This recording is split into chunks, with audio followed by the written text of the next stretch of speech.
So I'm in Kilburn, in northwest London, to look at the Carlton Tavern, which was demolished illegally.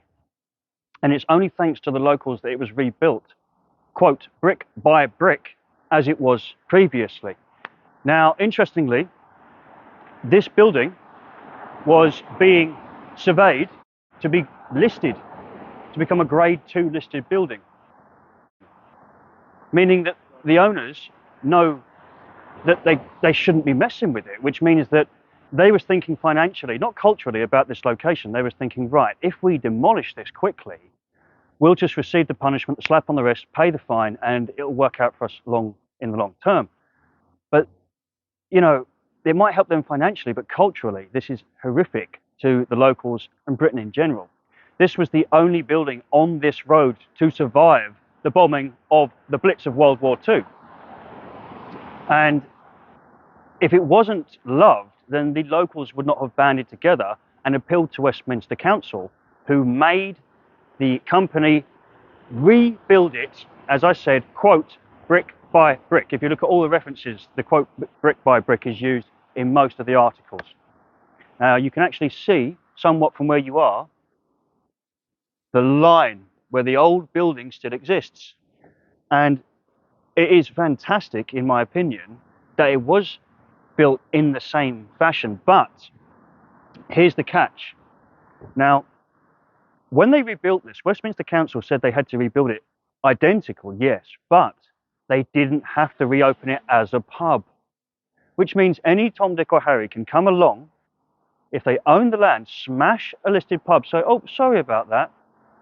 And when they rebuild it, they could still have it as flats. So we're very lucky that this has become a pub, but it didn't have to be. This still could have been the flats. And that's still a way of getting round having to preserve either A, listed buildings, or B, our pubs. So now, obviously, it's not a grand palace or anything like that, but we're still going to go over and have a look at the line for the sake of respect and accuracy in what we're showing you here. Come with me. You can see all this tiling down here that's all been redone.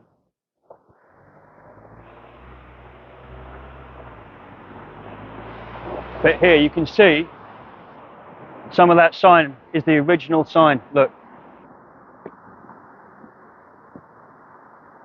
Now, as rotten as it is to say, that could have been solicitors' offices, estate agents, anything. This down here could have ended up being a normal cafe, or, you know, this whole thing could have turned into apartments. But here it is, in its former glory. Because look at the brickwork. So if you can imagine, right, people go on a holiday to show respect and to enjoy the architecture and history of other nations.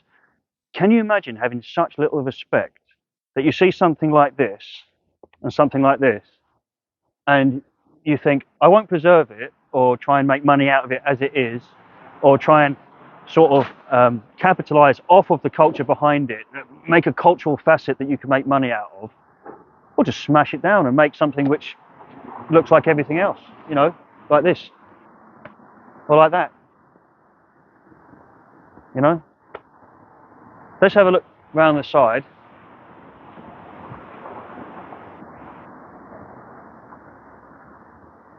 Now, when I watched an interview, here's the cylinder. When I watched an interview with the two chaps that own it, I saw that they said the landlord, you know, he's foreign, he didn't understand how important pubs were, and I just felt that they were being too kind because it's their landlord. The landlord would have known bloody well how important this place is, right? And they said that they weren't sure if he knew it was going to happen. I'd be very surprised if the landlord didn't know that the developers were coming in to smash it to bits.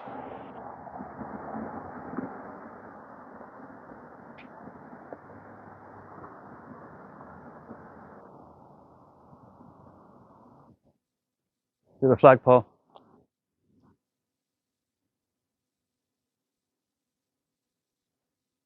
Come over here for me, cameraman.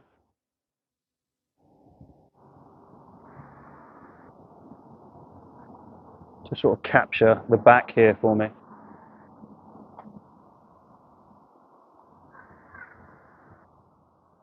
So, I'm now going to read you a quote dictated to the company in question. The company based out of Tel Aviv called CLTX, who knowingly and willingly smashed this place to bits. So on the 5th of May in 2015, Westminster City Council issued an unprecedented enforcement notice ordering CLTX to recreate the building as it stood immediately prior to its demolition. Quote, right? The notice prevented CLTX from selling the site until the pub had been rebuilt. But this wouldn't have stopped them, technically, if it was someone else on a different site, from rebuilding it as it was and turning it into flats. So not being able to sell it, that's all very well. If they've got the finances to complete the renovations and building works themselves, and it needn't matter. The London Evening Standard reported that CLTX would have to rebuild the pub, quote, brick by brick, which I mentioned earlier. CLTX was ordered to rebuild the pub within 18 months. Now, and you know, that's a bit of a challenge, really, considering it's got to be identical. From the date it was demolished, 8th of April 2015. Councillor Jan Prendergast called the demolition, quote, the lawless destruction of Westminster's heritage. And Councillor Robert Davis, the deputy leader, said, quote, Westminster is home to the West End, not the Wild West. Now, it is strange that, considering in one of the interviews I watched concerning this place, it was actually a Westminster official that said it didn't have to reopen as a pub. So you'd think that they would take that one step further and say, well, it's going to have to reopen as a pub. You shouldn't have done that. We should be setting an example. Even though obviously you can't magically materialize landlords out of thin air, because this was a very popular pub, it wouldn't be difficult to find a landlord or just wait. In 2016, it was reported that CLTX had met with Westminster City Council to discuss rebuilding the pub, and to which building commenced. And they submitted further planning applications to include 3 flats within the pub when rebuilt. So here we go. This was declined, which, you know, it's been a long time since I've heard Westminster do anything that pleases me, so that's good. But they still tried, even after smashing the place up, they still tried to get some flats in there. Where it says here, Westminster City Council was once again considering taking action against its owners. What this highlights to me is that real action isn't taken. Telling them they've got to rebuild it, that's not good enough. You know, someone from an outside nation can buy something which is relevant to you and your culture, get rid of it, and there's little you can do about it. You can fine them, but ultimately there's no arrest, there's no fear from them, and that's wrong. There should be, I mean, if you go to certain villages in the United Kingdom, for instance, you have to build, any new building you build has to look like it's old. It has to blend in with the actual village or town.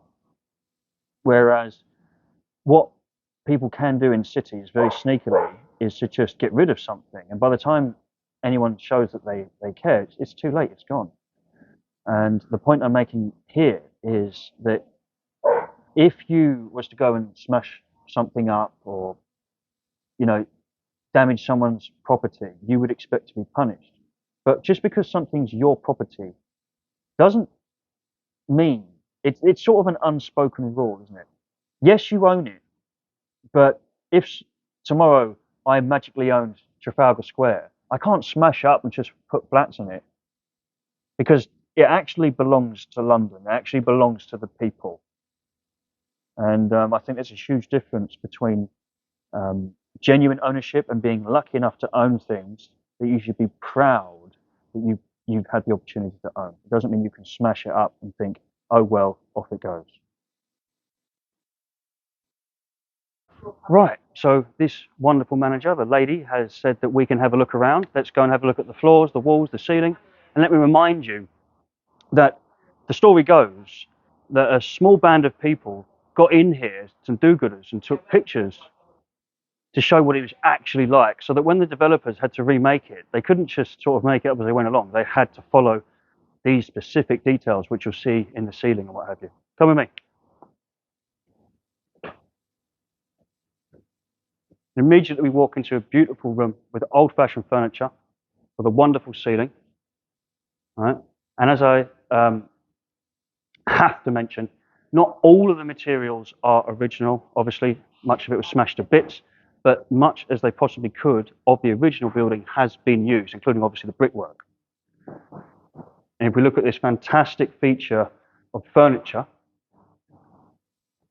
we can see, I mean, it sort of reminds me, this sort of furniture, of obviously it's pub furniture, old-fashioned pub, wonderful wood, but it reminds me of that sort of church, you know, that tiny seat that they put a little cushion on and you're bodged in, that old-fashioned, not designed for comfort furniture, but it's fantastic nonetheless. And I prefer this. I'd honestly rather sit here than, well, I say that, wait until you see the sofas next door. I'm undecided actually.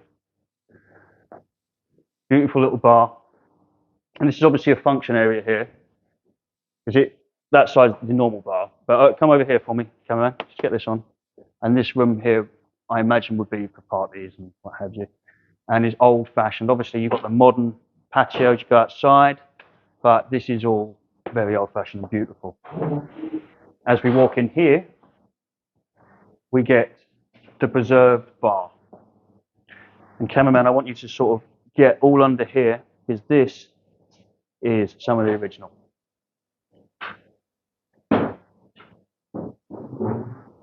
Beautiful colour as well. I love it the way it works with the green walls.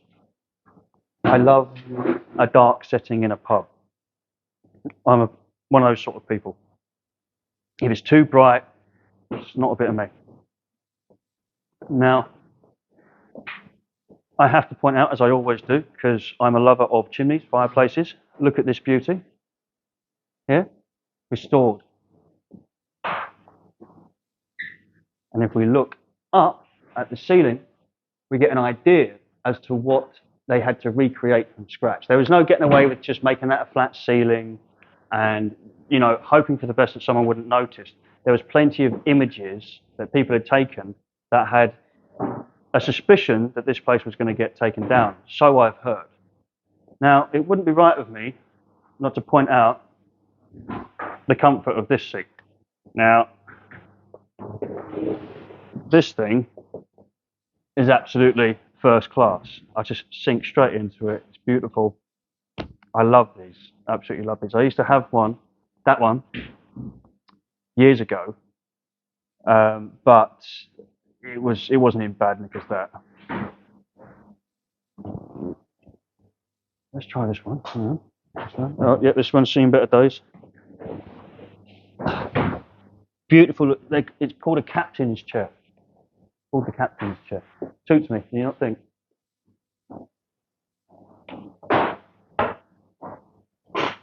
So I was saying that the less comfortable furniture is picturesque, but what isn't picturesque about this beautiful leather setting? If we come in here, we see once again a brilliant use of the colour arrangement with the dark brown, with the green. Fantastic, lots of class, lots of culture. You know, there's no tackiness in here. And we're very lucky because if the wrong people had got hold of it, then, you know, you could have come in and it would have been all yellow with ridiculous pictures and what have you. So I'll save the tour of the toilet for when you're here in the future. You can do that yourself. But for now, just admire the bar and this, once again, this wonderful seating over here. You see, that old-fashioned seating, which I was referring to earlier.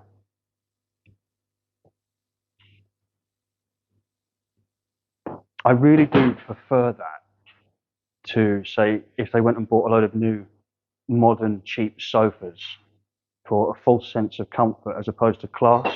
That's a beautiful bit of class. Anyway, come with me.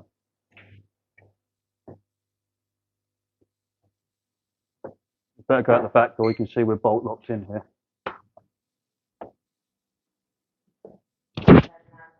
Thank you very much. Thank you. Yeah, we got it. We got it. Thank you so much. You're an angel. Thank you. Bye-bye. So before we wrap up, I want to make one solid point.